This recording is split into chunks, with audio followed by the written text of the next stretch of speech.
السلام علیکم ورحمۃ اللہ وبرکاتہ۔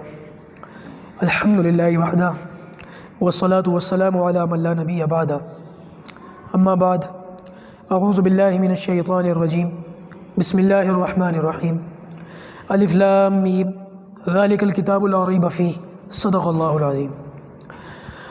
اللہ پاک نے جو کلام جو قرآن مجید ہمیں عطا فرمایا ہے، اس میں شروعات ہی اسی بات سے فرمائی ہے کہ اس کے اندر کسی قسم کا کوئی شک اور شبہ موجود نہیں ہے۔ یہ ہمارے لیے سعادت اور فخر کی بات ہے، اور نعمت اتنی بڑی کہ اس کا ہم جتنا شکر ادا کریں وہ کم ہی کم ہے۔ اللہ پاک اس قرآن مجید سے فائدہ اٹھانے کی ہمیں توفیق عطا فرمائے۔ دیکھیں، آپ لوگوں کو علم میں ہوگا کہ ہم نے پچھلی مرتبہ بتایا تھا کہ اگر کسی کے اوپر جادو ہو جائے یا کسی کو ایسا شک ہو، گمان ہو کہ فلاں شخص کے اوپر جادو ہے، تو اس صورت کے اندر ہم نے ایک طریقہ بتایا تھا کہ وہ جادو کا پتہ کیسے لگائے۔ بس اللہ پاک ہمیں شریعت کی روشنی میں قرآن مجید سے فائدہ اٹھانے کی توفیق عطا فرمائے۔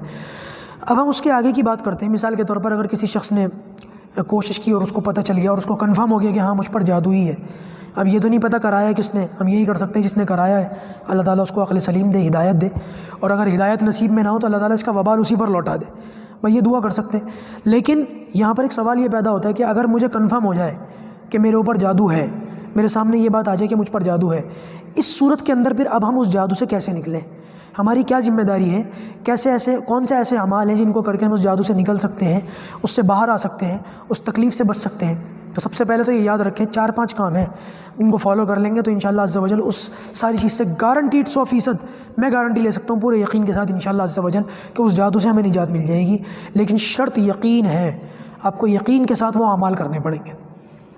سب سے پہلی چیز انشاءاللہ آپ نیت کر لیں کہ عمل کی نیت سے ہم سنیں گے، ہے نا، عمل کریں گے اس پر۔ سب سے پہلی چیز جو ہمیں اس جادو سے نجات دینے کے لیے کافی ہے وہ ہے کہ عہد کر لیں اس بات کا، اگر کوئی شخص خود مریض ہے وہ اس بات کی نیت کر لیں، 2 کام کرے گا۔ نمبر 1، ناپاک نہیں رہے گا۔ عام طور سے سب سے زیادہ جادو کا اٹیک بندے کے اوپر تب ہوتا ہے جب بندہ ناپاک رہتا ہے۔ چلو ایک تو ہوتا ہے بندے کے ساتھ مجبوریاں لگی ہوئی ہیں، خواتین کے ساتھ نسوانی مجبوریاں لگی ہوئی ہیں، مہینے میں کچھ دن ان کے مخصوص نکل جاتے ہیں، اس میں وہ بیچاری لاچار ہیں، کچھ نہیں کر سکتی، ہیلپ لیس ہے۔ یا وہ بندہ جو رات کو سوتے ہوئے بیچارہ ناپاک ہو گیا، وہ بھی ہیلپ لیس ہے، کچھ نہیں کر سکتا۔ لیکن جب وہ دن ختم ہو جاتے ہیں یا بندہ اس سچویشن سے باہر آ جاتا ہے، اب بندہ پاک ہو سکتا ہے، پانی موجود ہے، غسل کر سکتا ہے، وقت بھی ہے، کوئی مجبوری نہیں ہے۔ اب باقاعدہ بغیر کسی مجبوری کے آپ رہ رہے ہیں، باہر گھوم رہے ہیں، کھا رہے ہیں، پھر رہے ہیں، آ رہے ہیں، جا رہے ہیں، سب کچھ کر رہے ہیں، لیکن آپ پاک نہیں ہو رہے ہیں۔ خواتین یا بہنیں وہ دن جن کے وہ دن ختم ہو گئے خاص، اس کے بعد وہ پاک ہو سکتی ہے، غسل کرنے میں تاخیر کر رہی دیر کر رہی ہیں، تو اس سے پھر جو ہے عام طور سے اس طریقے کا معاملہ ہو جاتا ہے۔ جب تک مجبور ہے، اللہ تعالیٰ جانتے ہیں، مجبوری میں تو کوئی انسان لاچار کچھ نہیں کر سکتا، لیکن بلا وجہ جان بوجھ کر کے دیر کرنا، اس سے اللہ ہماری حفاظت فرمائے۔ تو سب سے پہلا کام یہ کرنا ہے کہ جتنا جلدی ہو سکے پاک ہونے کی کوشش کریں، ناپاک نہ رہیں۔ دوسرا کام آپ کو یہ کرنا ہے کہ 5 وقتہ نماز پڑھنی ہی پڑھنی ہے۔ 5 وقت کی نماز سے اتنے فائدے ہیں، اس میں فجر بھی آ جاتی ہے، اور فجر کی نماز کے بارے میں آتا ہے کہ جس شخص نے فجر کی نماز پڑھ لی وہ اللہ تعالیٰ کی حفاظت میں آ گیا، اللہ تعالیٰ خود اس کی حفاظت کرتے ہیں۔ کتنی بڑی بات اور خوشخبری ہے اس بندے کے لیے۔ تو جب اللہ تعالیٰ کی حفاظت میں بندہ خود آ جائے گا تو مجال ہے کہ کوئی مخلوق اس کو کچھ بگاڑ سکے۔ تو انشاءاللہ دوسرا کام پاک ہونے کے بعد وہ 5 وقت کی نماز کی پابندی، مرتے دم تک اس کا جو ہے عزم کرنا ہے۔ اللہ ہمیں اس پر عمل کی توفیق عطا فرمائے اور جمائے رکھے۔ تیسرا کام، اور میں سمجھتا ہوں کہ بہت مضبوط ہتھیار ہے جادو کرنے والے کے خلاف، وہ یہ کہ اگر بندہ تھوڑی سی ہمت اور کوشش کرے، خاص طور سے وہ مریض جس پر جادو ہوا ہے، وہ اگر کوشش کرے، ہمت کرے، تو سورہ بقرہ کی روزانہ تلاوت کرے اپنے گھر کے اندر، کم سے کم 40 دن تو ریگولر کرے۔ 40 دن 41 دن بتائے جاتے ہیں علماء کی جانب سے، اس لیے کہ حدیث کے اندر واضح طور پر الفاظ ملتے ہیں کہ جس گھر کے اندر سورہ بقرہ پڑھی جاتی ہے اس گھر کے اندر شیطان نہیں ٹھہرتا۔ تو جب شیطان نہیں ہوگا تو شیطان کے اثرات بھی نہیں ہوں گے۔ میرے خیال سے 1 یا 1.5 گھنٹہ لگتا ہے سورہ بقرہ کی تلاوت کرنے میں۔ اب ظاہر سی بات ہے 1-1.5 گھنٹہ تھوڑا سا بندے کے اوپر مشکل گزر سکتا ہے قرآن کی تلاوت کرتے میں، اس پر جو حافظ نہ ہو، جو حافظ ہوگا وہ تو 20-25 منٹ میں، آدھے گھنٹے میں نمٹا دے گا، لیکن جو حافظ نہیں ہے اس کو عام طور سے یہ شاق گزرے گا 1.5 گھنٹہ 1 گھنٹہ۔ لیکن میرے بھائی آپ یہ یاد رکھیں کہ اگر آپ نے اس کو پڑھ لیا تو اس میں کتنا فائدہ آپ کو ہوگا، یقیناً 100% جادو سے آپ کی حفاظت ہو جائے گی۔ اچھا یہ نہیں کر سکتے تو کچھ لوگ ہم نے دیکھا کہ وہ کسی کو بلوا لیتے ہیں کہ آپ آ کے پڑھ دیجئے، یہ طریقہ بھی جائز ہے۔ اگر خود نہ پڑھیں تو کسی اور کو بلوا کر کے پڑھوا سکتے ہیں۔ لیکن بہتر یہ ہے کہ جب پڑھوایا جائے تو خود وہاں بیٹھ کر سنا جائے، وہ تلاوت کی جو آواز ہے وہ کان میں جانی چاہیے۔ ایک طریقہ اور ہے، لوگ موبائلوں میں کیسٹوں میں چلا لیتے ہیں، یہ بھی کر سکتے ہیں، اس کی بھی اجازت ہے، لیکن جو فائدہ خود پڑھنے میں یا کسی سے پڑھوا کر خود سننے میں ہے وہ فائدہ موبائل سے سننے میں شاید آپ کو نہ ملے، اس لیے بہتر ہے خود پڑھنے کی کوشش کریں۔ یہاں ایک طریقہ اور ہے، وہ یہ کہ علماء نے فرمایا ضروری نہیں ہے کہ آپ روزانہ سورہ بقرہ پوری پڑھیں، آپ ایسا کریں کہ 2-3 رکوع آج پڑھ لیں، پھر کل 2-3 رکوع پڑھ لیں، اس کے بعد پھر آگے کا پڑھ لیں، یعنی کہ کچھ دنوں میں سورہ بقرہ پوری کر لیں، کوئی حرج کی بات نہیں ہے، تو اس پر بھی عمل کر سکتے ہیں۔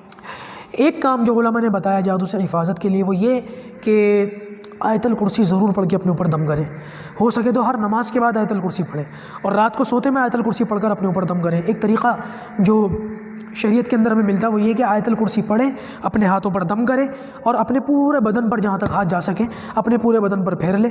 روایت کے اندر آتا ہے جب کوئی شخص رات کو سونے سے پہلے آیت الکرسی پڑھتا ہے، اللہ تعالیٰ ایک فرشتہ اس کے اوپر نازل فرما دیتے ہیں، وہ فرشتہ پوری رات اس کی حفاظت کرتا ہے۔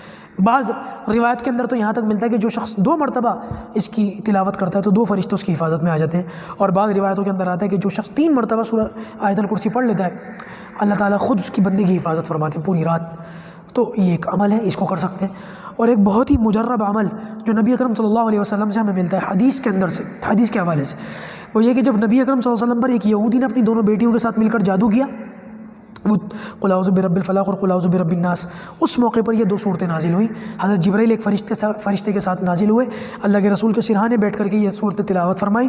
پھر حضرت عائشہ صدیقہ رضی اللہ تعالیٰ عنہ فرماتی ہیں کہ آپ صلی اللہ علیہ وسلم سونے سے پہلے بہت سارے معمولات کیا کرتے تھے، لیکن جب یہ صورتیں نازل ہوئیں تو اللہ کے رسول نے اپنے آخری وقت تک انہی کو اپنا معمول بنا لیا، اور انہی صورتوں کی تلاوت کی برکت سے وہ جو جادو کا اثر تھا وہ ختم ہو گیا۔ اللہ کے نبی صلی اللہ علیہ وسلم کی اللہ تعالیٰ نے اس سے حفاظت فرمائی۔ تو بھائی جب جادو ہے اور اللہ کے رسول پر ہو سکتا ہے تو پھر ہماری اور آپ کی کیا اوقات ہے؟ ہم کس کھیت کی گاجر اور مولی ہیں؟ کسی بھی شخص کا، کسی بدگمان بندے کا کوئی بھروسہ نہیں، پتہ نہیں کون حدوں سے گزر جائے، نہ جانے کن کن باتوں سے آج تو لوگ پریشان ہو جاتے ہیں، ہونے والی بات ہے۔ لیکن یہ بات یاد رکھیے گا، اللہ کے رسول نے واضح طور پر بتا دیا جو شخص کسی کو پریشان کرنے کے لیے جادو کرتا ہے وہ کافر ہے، اس کا ایمان ختم ہو گیا۔ جادو بار حق ہے، کرنے والا کافر ہے، اس بات کو یاد رکھیے گا۔ اور یہ 3-4 اعمال جو میں نے بتائے ہیں اگر بندہ پورے یقین کے ساتھ اس کو کر لے گا تو انشاءاللہ آپ کو جعلی پیروں اور نقلی فقیروں کے پاس جانے کی کوئی ضرورت محسوس نہیں ہوگی، اور آپ کا علاج گھر بیٹھے ہو جائے گا اللہ کے کلام کی برکت سے۔ اللہ تعالیٰ ہم سب کو ان باتوں پر عمل کرنے کی توفیق عطا فرمائے، شیطان کے شر سے اور لوگوں کے اور خناس لوگوں کے شر سے ہماری حفاظت فرمائے۔ السلام علیکم ورحمۃ اللہ وبرکاتہ۔